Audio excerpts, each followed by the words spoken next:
Number 29. An airplane passenger has 100 cubic centimeters of air in his stomach just before the plane takes off from sea level.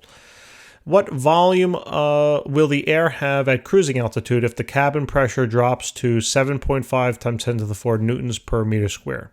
Remember, this is the same as saying Pascal here, okay? So it sounds to me like we have a changing conditions problem, right? We have some initial set of conditions, okay? The initial set of conditions here is that the volume, they told us in cubic centimeters, 100 cubic centimeters.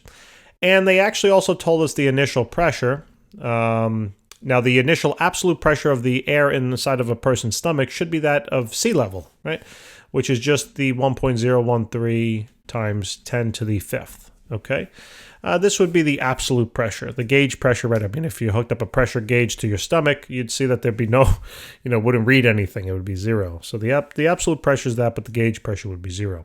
When we plug in the values into our PV equals nRT formulas and stuff, we'd like to be using absolute pressure, right? I made a little short video of that. You can take a look at the description below.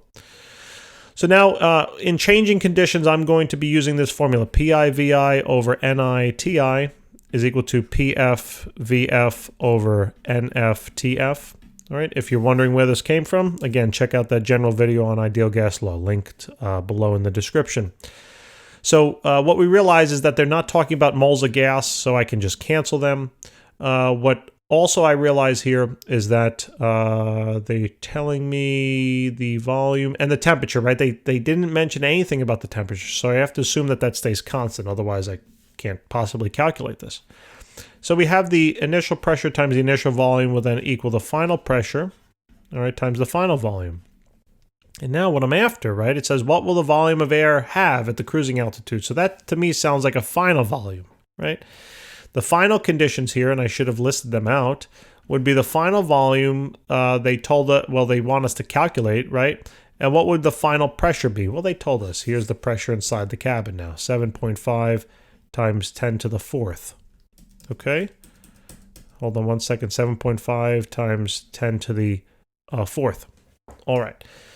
So now, okay, so we can consider this then to be the absolute pressure. Okay? Also, the problem is, right, if we assume that that's the gauge pressure, then we have to subtract out 1.013, the pressure that's external to that environment. But what's the cruising altitude? What's the pressure at that? What's the external pressure at that particular height? It becomes kind of a little confusing to calculate, and there's a lot of assumptions that we have to make. So I think the easiest set of assumptions is to just assume that this is the absolute pressure. Okay? So all we have to now do, again, is solve this for VF. So VF is going to be equal to PI/VI over PF. And now we just have to simply plug it on in. So the initial pressure is 1.013 times 10 to the 5th. All right, then multiplied by the initial volume of 100 centimeter cubed. Now, here's the thing. You actually could leave this in centimeter cubed. Just realize that if you leave it in centimeter cubed, your volume here, your answer will be in cubic centimeters, okay? And the final pressure was then 7.5 times 10 to the 4th. When we calculate this now, let's see what we get. So we get 1.013 times 10 to the 5th times 100 divided by then 7.5 times 10 to the 4th.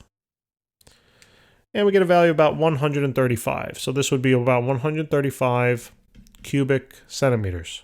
Okay, so the volume of the stomach has expanded.